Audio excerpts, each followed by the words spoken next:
Hey guys, Sean here. Welcome to the F1 Word and to my Bahrain Grand Prix review. And what a race it was. We had mixed strategies, tons of overtaking, cars out of position, surprise results. Absolutely brilliant. As far as I'm concerned, Australia was just a dress rehearsal. The real season started in the desert. Fantastic race. I'm going to come on to some of the talking points from the Grand Prix in just a few minutes. But first off, I will start as ever by going over the full race result.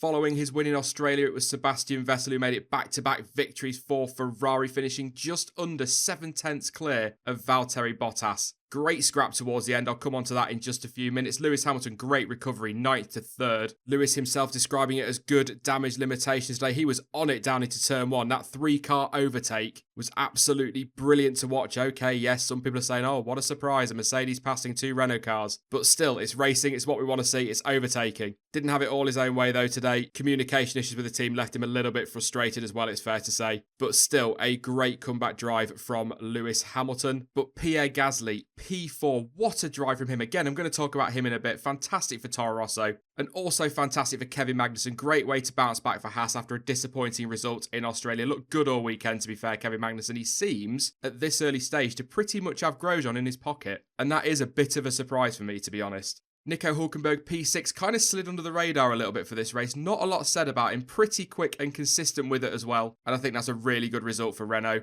Great bounce back as well for McLaren. Fernando Alonso 7th and Stoffel Van Dorn 8th. It looks as though McLaren don't have great qualifying pace at the moment, but their race pace is definitely on point. Don't get me wrong, still work to do, but they are improving race on race, and it looks very good this year for McLaren, I have to say. And Stoffel Van Dorn, a bit like Hülkenberg, slid under the radar just a little bit, was P17 at one point and recovered well to P8. Great foundation for him to build on for the rest of the season. But Marcus Ericsson, P9 for Sauber. Fantastic drive from him. I will talk about him a little bit more when I talk about Gasly as well, kind of like underdogs together. Esteban Ocon picked up the last points paying position in what has been a much better weekend for Force India, to be fair, and that may only be 1 point, but will be a bit of a confidence boost for them heading to China. Carlos Sainz just missed out on the points for Renault. He finished in P11. Seemed really off the pace compared to his teammate this weekend, Carlos Sainz. I'm sure he'll turn it around and get a feel for the car, but work to do there. Charles Leclerc, fantastic result, P12. Ignore what Ericsson did for just a second. That is still a great result for Sauber there. He was initially classified 14th, but penalties changed. I'll come on to that in just a sec as well. Romain Grosjean, a pretty disappointing weekend for him. He ended up P13. Lance Stroll finished 14th for Williams with Sergei Sorokin just behind in 15th. And sadly, that result actually flatters Williams. A shocking weekend for them, just not good enough. And although, as I said in the live stream yesterday, the drivers have to take part of the blame because they're not quick enough, at this point, I do genuinely feel sorry for both of them because that car is terrible and there is a hell of a lot of work to do at Williams. I hope they can turn it around, and they've got upgrades coming for Barcelona, but it really is worrying times and it looks like a long way back for Williams. Sergio Perez finished in 16th place in the end with Brendan Hartley just behind in 17th, both of them receiving 30-second time penalties at the end of the Grand Prix for failing to maintain or return to position during the formation lap. Basically, to keep it as short as I can,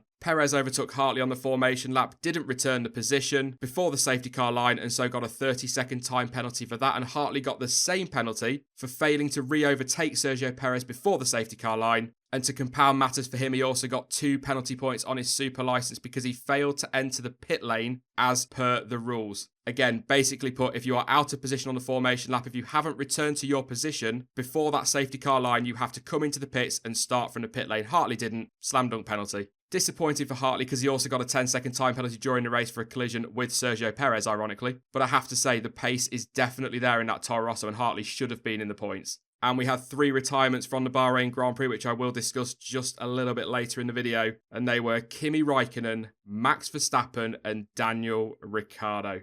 However, I am going to start with the race winner and that battle at the front between Sebastian Vettel and Valtteri Bottas. A fantastic drive from Vettel today. Just generally very well managed, but particularly on his tyre management. And that's not something we usually associate, or I certainly don't, with Sebastian Vettel. 39 laps on the soft tyres. That was one hell of an achievement. And even Sebastian Vettel said at the end his tyres were done. There was just nothing left in them. But he was not convinced the one stop was going to work during the race. And he said after the Grand Prix, when they went onto the medium tyre, I thought that was checkmate because we needed to come in again. That was the original plan, but then we diverted, obviously, and tried to make the tyres last. I nursed them as much as I can and it worked, but just. It wasn't much. At the end of the straight, Valtteri had a bit of a sniff, but fortunately, he ran out of laps. I came on the radio with 10 laps to go and said, I have everything under control. That was a lie, I admit. I was nothing under control when they told me the pace of Valtteri at the time. There was no way I could do that. As I said there, and he alluded to, his tyres were pretty much finished at the end of the Grand Prix. So for me, Valtteri Bottas really did let this race get away. He should have got that win. And I have to say, a more aggressive driver in that position probably would have won the race. Valtteri Bottas is a very good driver, but he's not an aggressive driver. I mean, he can be when he wants to be, but just not consistent enough. You put Verstappen or Ricciardo or Hamilton in that position, they are right up the inside of Sebastian Vettel, and that's either the win or they're both in the runoff area. But ignoring whether he should have won the race or not, Bottas finished second, and that is a really good way to recover after what was a poor weekend in Australia. He received a lot of criticism for it. There were question marks over whether he could handle it, so I think he still did well today, regardless of whether he should have won the race or not. Now, there are question marks as to why Ferrari ended up on the one-stop strategy. Some think it was strategy all along in the end. Jonty and I agreed yesterday during the race debrief live that Mercedes actually forced Ferrari into that one-stop strategy. However, one thing that certainly played some sort of part in it was an incident in the pit lane with Kimi Raikkonen and one of his mechanics. A horrible accident, absolutely horrific to watch. And for the second time this weekend, it was an unsafe release from Ferrari. Raikkonen came into the pits for a second stop, but before the left rear was even off the car, the Ferrari was released. And as Raikkonen pulled away, he hit the mechanic that was standing at the left rear, and the mechanic suffered a broken shin bone and fibula fracture. And reports this morning say that he has had successful surgery on the injury and he's now in recovery. And I'm sure you'll all agree that we wish him a very speedy recovery. In an interview after the incident, Kimi Raikkonen said, "My job is to go when the light changes green. That's the only thing that we look at. Unfortunately, one of the guys paid a hefty price on whatever the mistake is. So for sure, not very good." And the last line, which appears to have been missing quite a bit on social media as people criticise Kimi Raikkonen for being disrespectful, the Finn did say, "I'm sure there is the best possible people to take care of him and hopefully he gets better." Ferrari have been fined a whopping €50,000 for the incident, which, let's be honest, is small change for Ferrari and it's hardly going to hit them too hard in the pocket, is it? The problem is, what can you do? You know, Kimi Raikkonen shouldn't get a grid penalty for that. Yes, the mechanic was injured. Yes, the incident was horrific, but it's not Kimi Raikkonen's fault at the end of the day. He sees the green light, he goes, so he can't get a grid penalty for that. But this incident has again raised questions for the second race in a row about whether or not they need to be looking at this pit lane release system. Now, yesterday in the live stream, me and Jonty were very passionate about it, quite angry. Emotions, of course, still very raw, which is why I love doing those live streams. But I still maintain our reaction was not over the top. At the end of the day, the automated system clearly didn't work on this occasion. It didn't work for Haas, and this time a mechanic's been injured. So do there need to be changes for this system? Well, briefly, I think there does need to be. And I said that after the incident in Australia as well. There are other options out there. We did discuss the possibility yesterday of possibly using a minimum pit stop time. I don't like that idea. I don't think anybody really does because it removes that strategical element from the race. You know that every pit stop is pretty much going to take exactly the same time. There was some call on social media that maybe the size of the pit crews need to be reduced. I don't agree with that. These pit stops are stunning to watch, especially when you get a top-down view and you see everything so synchronized. It's brilliant to watch, and I don't want to lose that. But the simplest solution is to bring back somebody with a lollipop, a human being making that final decision. Yes, okay, there's somebody with an override on the pit wall, so they can tell the automated system, no, don't send the car. But clearly that's not enough because as we saw in Australia, as we've seen this weekend, as we saw with Raikkonen in practice, they're still getting released. You put somebody at the front of that car with a lollipop like we used to have, and when the tyres are on, each mechanic puts their hand in the air, and when all four hands are up, that lollipop lifts, the driver goes. Yes, of course, we still saw unsafe releases when they had somebody with a lollipop. But why does it need to be any more complicated than that? I guess that's F1 and technology though, and you can understand it because the teams are just trying to save every tenth of a second they can. But if they're not willing to look at bringing back somebody with a lollipop, there needs to be a better failsafe put in place with this automated system because the current one clearly isn't working. Is it a freak accident? Yes, of course it is. Do these happen every race? No, they don't. But once again, as we said last night, there was something bolted on the car this year called the Halo that was put there to prevent injury or even death from freak accidents that don't happen very often. So, you know, the FIA may have to just look at this. However, I suspect they won't. Because after all, this is the FIA and their reaction times are far from brilliant. Something else that was far from brilliant was Red Bull's race in Bahrain. A miserable Grand Prix in the end following a promising qualifying for Daniel Ricciardo and really good race pace in that car. Danny Rick retired very early on with an electrical problem which saw the car literally just switch off with the Aussie pulling off at the side of the road. That brought out the virtual safety car, of course. But he was absolutely gutted after the Grand Prix, saying, "I just lost all power. Everything switched off without warning and I couldn't do anything. This sport can rip your heart out. It's brutal sometimes. Real disappointment for him, and I genuinely thought he was going to end up on the podium yesterday. I really did, because the race pace in that Red Bull in practice was absolutely spot on where it needed to be. Max Verstappen also retired from the race following a collision with Lewis Hamilton, which left him with a puncture and damage to his diffuser. The Dutchman did make it back to the pit lane, however the damage was too much, and shortly after returning to the track he pulled over at the side of the road. The incident has naturally divided the F1 fan base. Some think it's Hamilton's fault, some think it's a racing incident, and some think Verstappen is to blame. I'm going to be completely honest about it. I think it is a racing incident. I mean, don't get me wrong. I can see it from both sides. You know, Lewis Hamilton saying Verstappen doesn't need to be that far wide. I kind of agree. I think Verstappen could have given Hamilton more room. Verstappen saying Hamilton could have backed out. Again, I kind of agree, which is why I kind of feel like it was 6 of one, half a dozen of the other, and it's just a racing incident. Look, we don't need to be punishing drivers left, right, and centre for every little incident. There are some accidents out there that need to be punished because they're just stupid and reckless. This was just wheel to wheel, hard racing, 2 fantastic racing drivers not willing to give an inch, and they've come to blows. It happens in racing, it's to be expected. I've watched it back a few times and it kind of stems from Fernando Alonso going very slow on the apex for turn 1.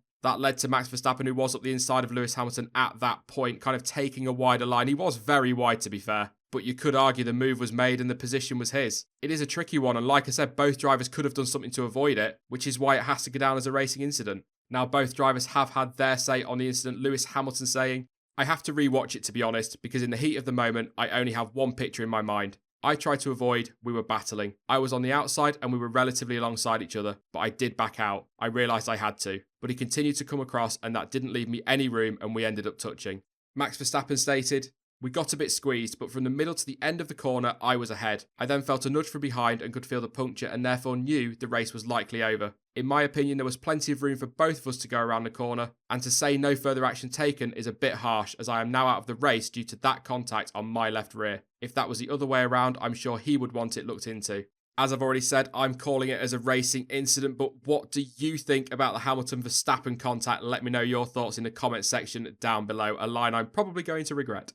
Let's move on though to something a little bit more positive and to Pierre Gasly and Marcus Ericsson. We'll start with Gasly because he finished higher. A fantastic drive. Started P5, finished P4. He was solid throughout the race, comfortable, quick and consistent with his pace. He stayed out of trouble and it was pretty much the perfect race, and what a result for Honda as well on a circuit that is not only quite reliant on power but also a very hot location as well. It really does look as though Honda have nailed some of their issues now, and it's looking very positive for Toro Rosso going forward and possibly Red Bull in the long term, of course. And as I said during the race result, even Brendan Hartley had the pace to be in the points as well. Pierre Gasly said, "It's unbelievable. 6th in qualifying, now 4th in the race. We never expected something like this, so yeah, just super happy about it. For the team, it feels like a win. It's the best result for Honda as well since they came back. They had a tough couple of years. It's a great way to motivate them and show them they need to be pushing. Since we arrived, the car was fast. To have my best qualifying ever in Q3 was already massively satisfying, but I think nothing can beat the feeling that we had with this 4th position."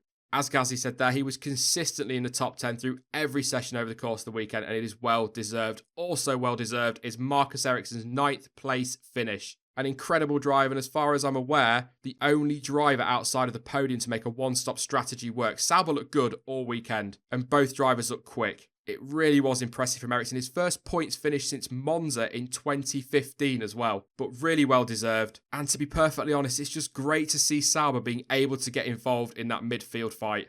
For what it's worth then, let's have a look at the championship top 10. After round 2, Sebastian Vettel leads the way with 50 points from Lewis Hamilton on 33, a 17-point gap already, but there is a hell of a long way to go yet. Valtteri Bottas in 3rd on 22 points. Fernando Alonso sits 4th on 16. There's a standout for you. Kimi Raikkonen drops to 5th with Nico Hülkenberg in 6th. Daniel Ricciardo is down to 7th. Pierre Gasly jumping up to 8th place after that brilliant drive today. Kevin Magnussen 10 points on the board for Haas, and Max Verstappen with 8 in 10th place. In the Constructors' Championship, Ferrari are 10 clear of Mercedes on 65 points, with McLaren now up to 3rd, 2 clear of Red Bull, who are in 4th. Renault sit 5th with Toro Rosso in 6th. Haas 7th place, Sauber 8th place, 2 points on the board. Great to see so early in the season. Force India have 1 point and Williams are still the only team yet to score. They were just some of the talking points from the Bahrain Grand Prix. So much happened, it was just impossible for me to cover them in a video without the video being about an hour and a half long. But let me know your thoughts about the race in the comments section down below. I will be back on Wednesday with Jonty and Chaz for the debate live, where we're going to be talking about the 2021 proposed changes and the possible changes to race weekend format as well. So make sure you come along and join us for that one, 7 p.m. UK time on Wednesday. In the meantime, now you can follow me on social media. Links to Twitter, Facebook and to Discord are all in the description down below. But as ever, thank you for watching. I've been Sean. This has been the F1 Word. And until next time, goodbye.